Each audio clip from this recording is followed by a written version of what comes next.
Hey skiers, I'm Jeff from skiessentials.com. Welcome to our 2025 ski test. Today we're talking about the K2 Omen team. This is the flagship ski in a new collection from K2.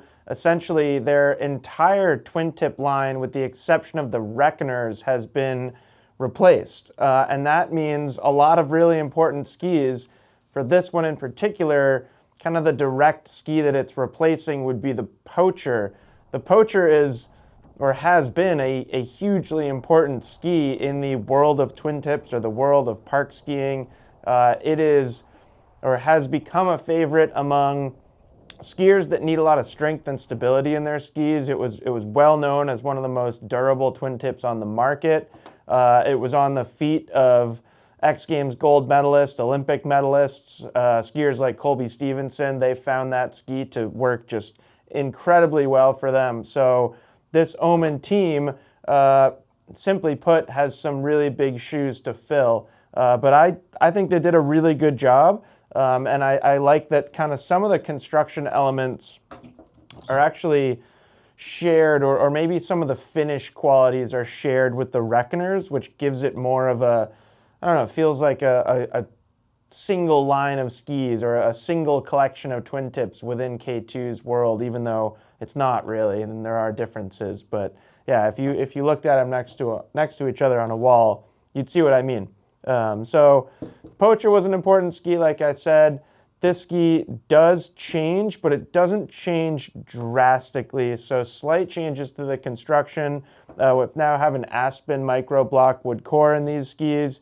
We still get carbon boost braids. So that's been a recipe. The Poacher, I believe, had some fur in it. So a slight change to the wood core, but still getting those longitudinal carbon stringers, that carbon boost braid. I find that when you have it on snow, this new ski feels a little bit lighter on your feet, not a ton lighter, and a little bit more energetic too. 1,980 grams in this 177 centimeter length. That's a bit of a tongue twister. So it's not the lightest ski in the world. You know, something like a Reckoner 102 is certainly far lighter, but it feels just a little bit more lively, and I think a lot of that comes from the flex pattern. Poachers were always kind of on the stiffer side of the spectrum, although not like tremendously stiff. And these skis definitely have some stability to them. It's a supportive flex pattern. If you're going to be landing an 80-foot jump in a slopestyle competition, you need to have some support, and this ski will give it to you, but it's got a nice bounce to it as well. There's some nice energy and nice rebound from the flex pattern. And then taking a look at shape here, the shape has changed, but largely stayed the same with a couple exceptions that we'll look at. Dimensions are really similar. I think they're just off by like one. This ski is 125, 96, 116. I don't remember exactly what the Poacher was, but it was very close to that.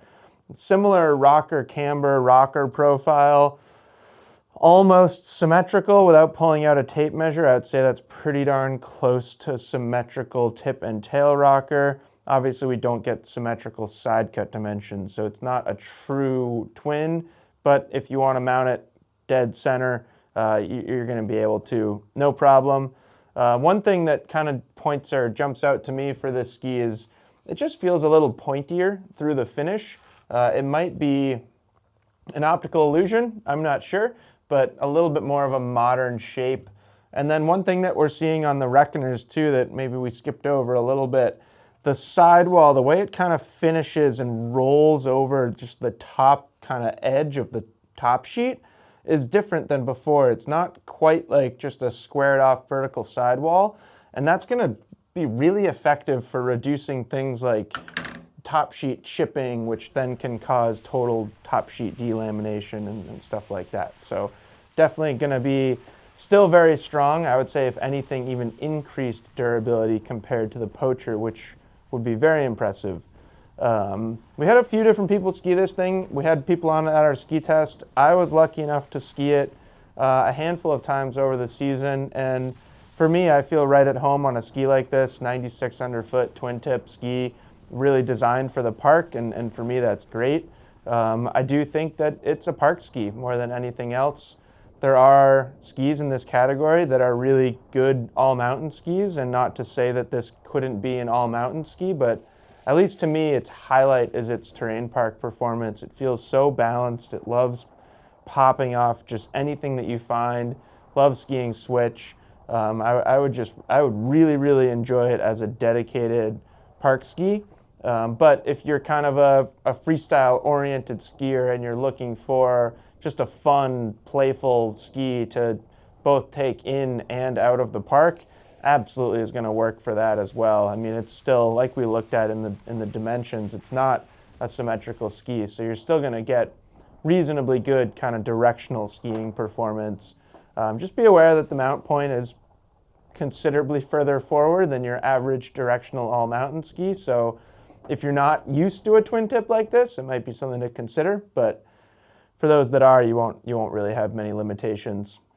Not going to be like the strongest carving ski in the world, but it can do it, and just a blast in the park, and good in the trees, good in the moguls, stuff like that, as long as you're used to being relatively centered. So that's it. That is the new Omen team from K2. Let us know if you have any questions about it, and we will see you out there on the slopes.